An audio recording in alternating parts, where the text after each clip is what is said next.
It seems the motoring world always has a story to tell. Sometimes you gotta venture a little deeper in the sea to find a good catch. Here in the Florida Suncoast, you'd be surprised to see just what kind of show cars are cruising around these parts.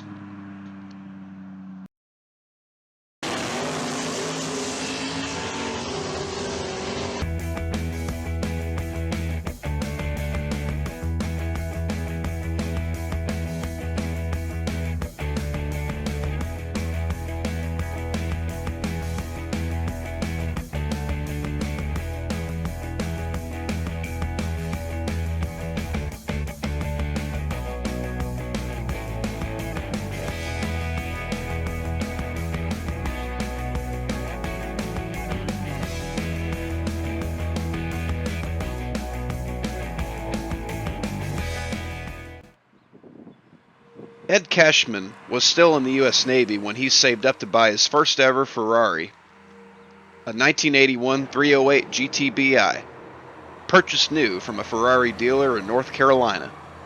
Well, I went into the Navy in 1972 and retired in 1993. Well, as so many people of my time, when I was a young person in my teens.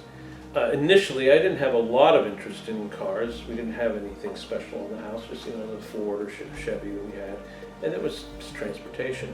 But then one evening, when I was about 12 years old, it was 1961, and it was late in the evening, and we were out for a family drive, and we're going over a little, this is in Pennsylvania, and we went over a little bridge, stone bridge that had been there for years, very bad, and a beautiful little area out in the back. And it was just getting to be dusk, and all of a sudden, coming from the other direction, going right over the bridge as we were coming in the opposite direction, came this most beautiful car I had ever seen. To my mind, oh my gosh, I could not believe it. And it was a E-Type Jaguar. It just recently had come out. I had never seen one before. And the one of my sister's friends, who were similar age, he was in the car. He recognized what it was. He said, "Oh my God, that's one of those XKEs," as he called it. And when that thing made a turn and went up and fired away, I just was smitten, and that was it. And I swore, someday I'm going to have one of those cars. And I just got hooked on it. So when I graduated from school, the first thing I did was went out and I bought an E-Type Jaguar. And then I really got involved in the cars, started working on them, playing around with them, and really enjoying them. And to the point where I start reading about other cars and everything, and I've heard about Ferraris, I knew of them, but they always seemed to be just in a completely different stratosphere. So the more and more I got into into sports cars, joining clubs and really enjoying myself with them, I finally said, I got to get a Ferrari someday. And that was, again, it was a big stretch because there was a big difference between. So in the meantime, I got a second E-Type. I had two of them, and I really enjoyed them for many years. But then I went in the Navy, and I saved money.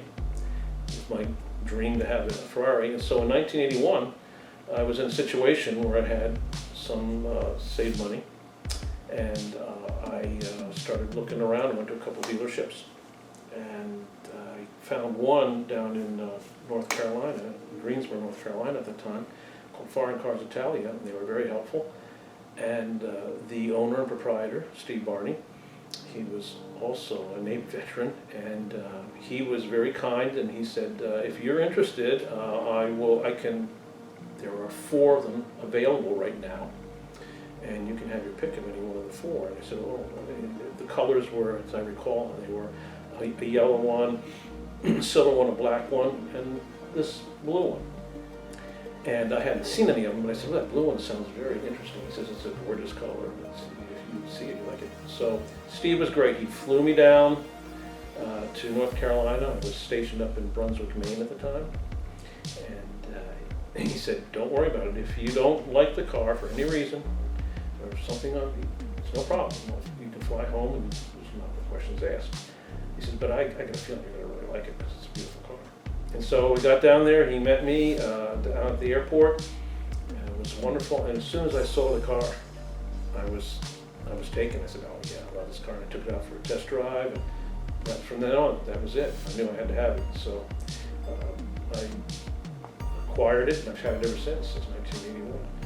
And it's just very hard. Now, since that time, I've been able to, I purchased a few years later a 365 GTB4 Daytona Ferrari, which was an amazing car. And I owned that for like 33 or 34 years. Cashman said he had the help of two friends transport both his 308 GTBi and a 71 365 GTB4 Daytona by co-driving both of them from Philadelphia to Monterey in 5 days. A story well documented in a special newspaper op-ed in the Monterey County Herald. I had just gotten out of the Navy. I retired from the Navy, so I retired in 93, so it was probably 94. They were having a big Ferrari gathering as part of the Monterey Speed Week out there at Monterey, California. And my wife and children were already out in Monterey. She was still in the Navy. She had the children out there, and she was going to postgraduate school. So I was going to be going out to Monterey anyway, so I decided it's the perfect time. We'll take the two cars out there and get them, and we'll have them in the show, the big Ferrari show there. So I had the situation. I had to get both cars out there, and of course I could transport them. But there were two fellows that I had met when I first got into Monterey, and one of them had an independent Ferrari maintenance shop, and the other was a co-owner with him of a 308 GT4. And so I was discussing it with him, my situation. He said, well, listen, why don't we come out there, and the three of us, we can drive both cars cross country. It'd be a perfect time to do it. I said, that sounds like a great plan. So they did. They flew out and met me in Philadelphia. I went back there, and we got both cars ready. That was this 308 as well as the Daytona. And we started driving. We mapped out our route. We took a southerly route because there was apparently some weather that was going to be bad up north at the time. So we took a southerly route, and we had an amazing trip. We took about 3 or 4 days total, and we made several stops on the way, checked out some different things. But we had a great time, and we just alternated driving assignments between the two cars. You know, typically when we started out, everyone wanted to drive the Daytona. You know, they kind of drive the Daytona, and it was an amazing car to drive. But after a few hours of driving the Daytona, you almost needed a little break. And so we worked out a schedule, and what it was is you drove the Daytona for, I think we did like 2 or 3 hour stints at a time. And then you would stop somewhere convenient, you make a break, and you got to sit in the passenger seat of the 308. And then what would happen is the 308 driver, when it was his turn, he would go over to the Daytona, and then the person who had been in the passenger seat would go to the driver of the 308. So then we just kept doing that round and round and round, and it worked out very well. We all got it. And the only exception to that rule was one time when we were in New Mexico, in Gailey's, New Mexico. We wanted to test the cars out to see how they really did. We had been driving at nice speeds across, but this time we really went out, and we had stopped at Gailey's Racing the day before, and they were getting ready for at that time Al Unser Jr. was driving for them, and they were getting ready for the race at Monterey in about a 10-day period of time, getting the car all ready. And we drove up, and they popped their head out of the back of their garage, and I said, oh, we're going to be in trouble. And they came over, they were wonderful. I said, oh, we thought we heard some nice cars, good cars driving out. They made a big fuss over the Daytona, they loved it. And so when we were leaving, we said, where can we take the cars out here and kind of open them up a little bit? And they said, oh, just go out to the highway here. So that's how we test our car. And I said, don't worry about it, it's going to be fine. So that's what we did. The next morning after we got up, we took them out there, and I drove the Daytona that time, and my friends were in the 308. And it was fun. We got it up to speed and just started blasting down the road. And when you start going really fast, if you get in trouble breaking in laws, but you start going up fast. It's amazing how quickly you start closing. There was a truck up ahead, so you'd have to back off and back down. And so I did that a few times, and I figured, okay, I scratched that itch because I didn't want to take a chance on, if something had happened, blown tire or something like that, it would have been really bad. So we did that, and it was a lot of fun. And then we proceeded to make our trip across the rest of the way into California and up to Monterey. It was just a great trip. Reminiscing, Cashman said the Ferrari Club of America meet in 1994 was a memorable event he attended with his 308 GTBi. When I got it out there that year, of course, I got it there some days before the show, maybe a week or two before the show, and it needed to be cleaned up after it's dry. But I got it all cleaned up, got it all ready, and I did enter it into the show, and I was very fortunate. It won Best of Class that year, and it was a special thing. So. Because it did win Best of Class at the FCA, or Ferrari Club of America show, they took all the cars that won their class, and they were given invitation to go over to the 18th green at Pebble Beach and put their cars on display there, which we did. And then because it was Ferrari was the featured mark of the Monterey Star race. They had a lot of the notables from the Ferrari factory came over. It was Luca de Montemazzola was there, Piero Ferrari Lardi was there, or Piero Lardi Ferrari, I guess, at the time, and Pininfarina, Sergio Pininfarina, Baptista's son, he was there. And so while we had our cars out there, they all came out and they introduced themselves to each of the owners, so I got the chance to meet them, which was special for me at the time. And they said nice things about the car, and it was just a pleasure to have that great opportunity to enjoy the beautiful surroundings there on Pebble Beach, have the car there, be seen with those individuals, get a picture taken with them, and it's a memorable thing, and I still have them in my photo collections. But they certainly appeared to enjoy meeting every owner and seeing every car, and they took the time to actually look at each car. They didn't come around just and cursory hello. They came around to each individual car and they walked around it and talked to you and asked questions and looked inside of them and everything. And I think they appeared to be very pleased that these cars were still. Everyone that was there was just so beautifully maintained that even all those years later. And Clay Regazzoni was there, and Phil Hill. They were both there, and got to see them, meet them. Got to buy Phil Hill a drink, and he appreciated that. Yeah, when at one of the evenings, at one of the events, they showed up. We went to one of the bars there and we were talking, and I said, "Do you mind if I buy you a drink?" He said, "That would be delightful." He said, no one offers to buy me a drink. So we had that, and then Clay Regazzoni was there. He was very nice gentleman. He appreciated. And they had a few other, but they were the only racing. Excuse me, I shouldn't say that. How could I forget? Nicky Lauda did make an appearance. He wasn't there the whole time, but he did make an appearance. I got to meet him. That was special. I got him to sign the autograph and everything. This model traveled 3,000 miles from Philadelphia to Monterey and remains in mint condition from the ground up. With years of consistent attentive maintenance, Cashman said the 308 GTBi is not the fastest Ferrari he owns, but loves going out for a cruise to shows far and wide when he can. We had a wonderful time. We stopped, many places along the way, the three of us, and just made it a real pleasant trip. There was only one time we hit bad weather. It was somewhere, I think, in Tennessee. We went through a horrific rainstorm, and both cars just got completely deluged. I try to avoid taking them out when it's really bad weather, but there was no getting around it. We were on the highway and it just came down. It was like a flood, and for the time we did it, and that's just the way it was. So that's why by the time we got to California, they really both needed a major cleanup. Yeah. On the outside, the 308 GTBi has a racing personality.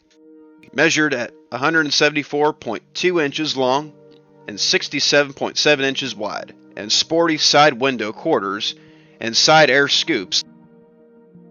What must not go unnoticed is the blue caramelizzato exterior color, sparkling like full moon light under the Florida sun and serene as the midnight shores of the Gulf front. According to Cashman, the 308 GTBi is a pure pleasure cruiser, sporting a 179 cubic inch V8 that can average a top speed of 149 miles per hour. Equipped with dual overhead cams, the 308 GTBi delivers 214 horsepower with 181 foot-pounds of torque at 4,600 RPMs, possessing a Bosch K Jetronic fuel injection system.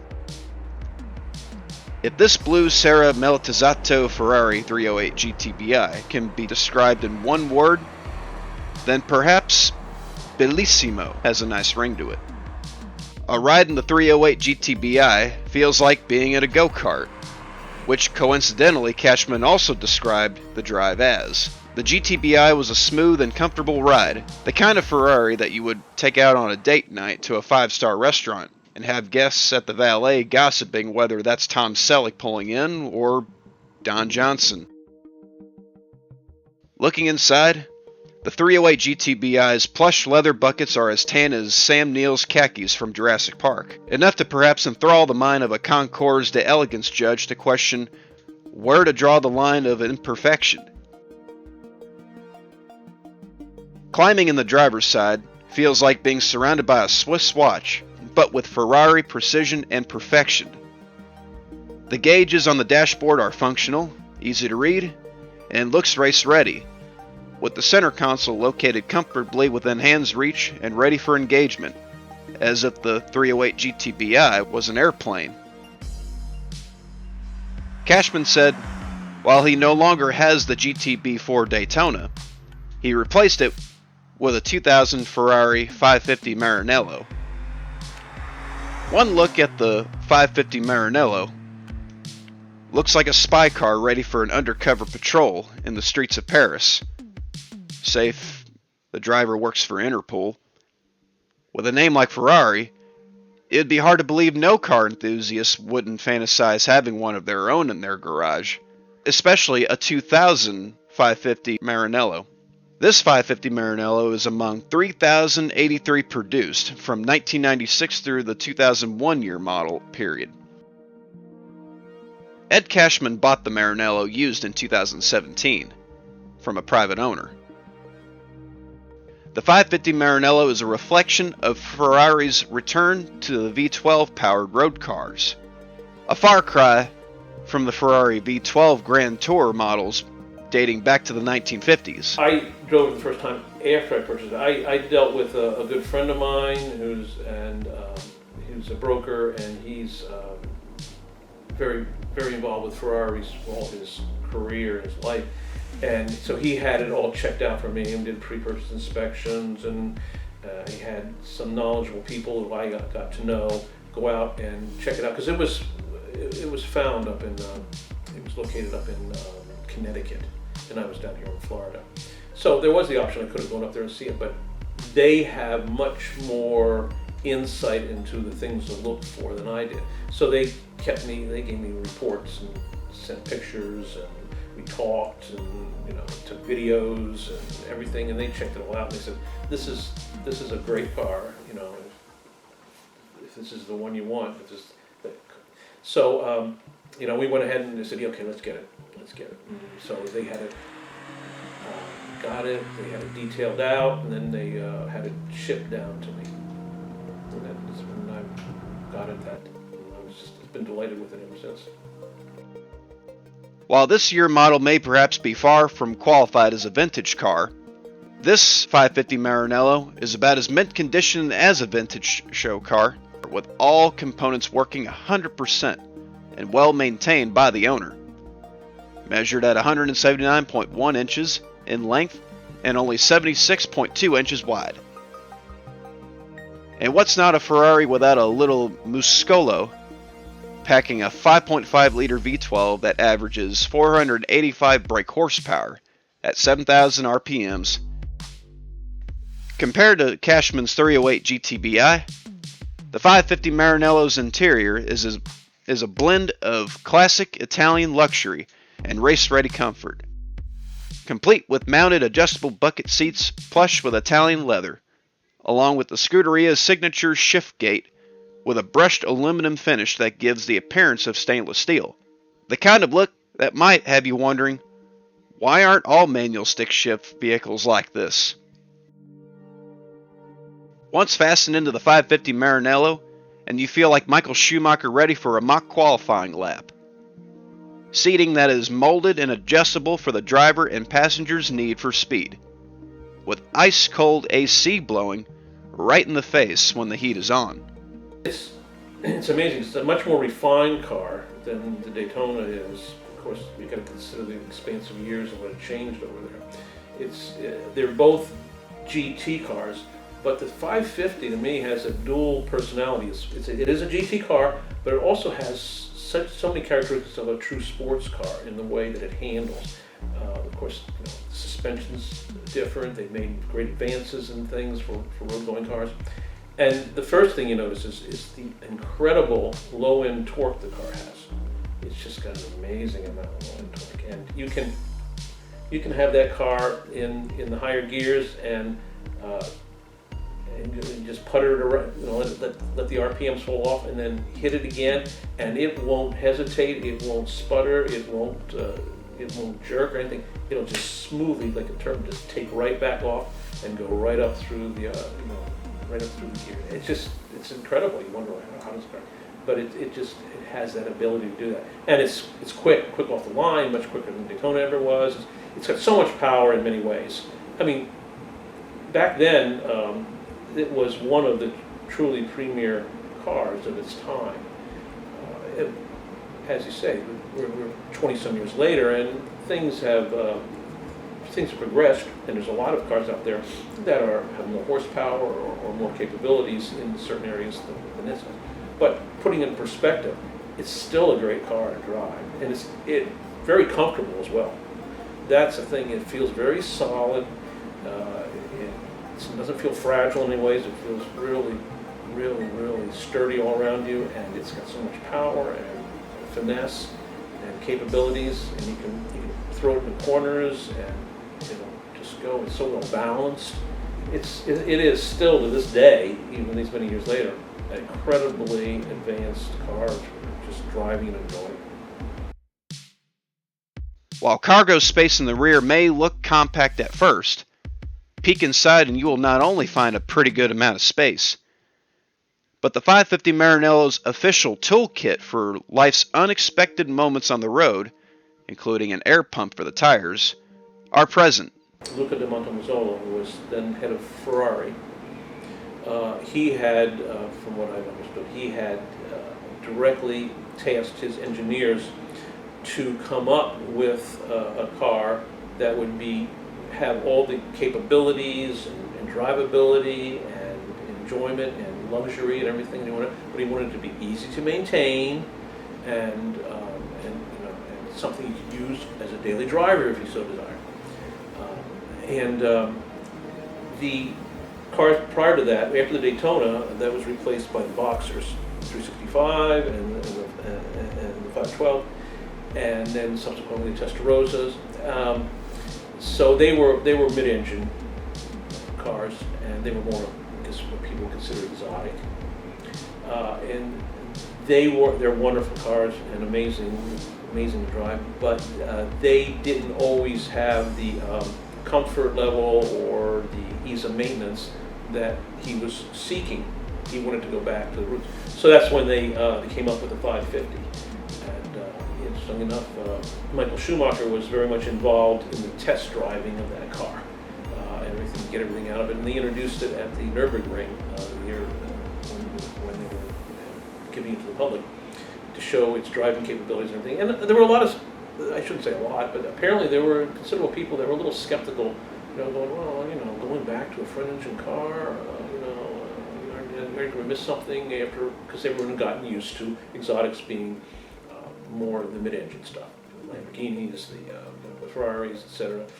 So, but when they took it out and they introduced it to the motoring public, to journalists, motoring journalists and everything, people were really very delighted with it.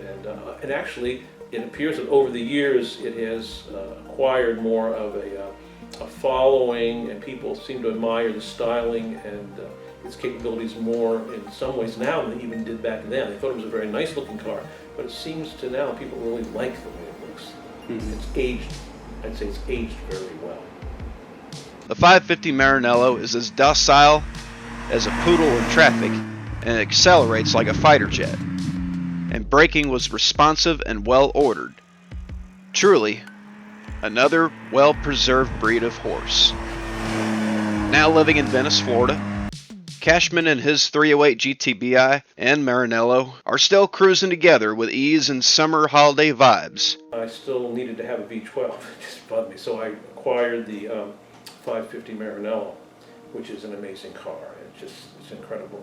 But I can't get rid of my 308 because it was my first Ferrari. I just feel a special fondness for it, and I just enjoy it. It's very different. It doesn't have the power, the speed, the ability of the Daytona or the 550, but it's just still fun. It's so well balanced, easy to drive. It makes you think you're a good driver just taking it out. And it's just a beautiful car to look at and have, and I'm just, unless there's a reason to get rid of it, I have no intention of ever parting with it.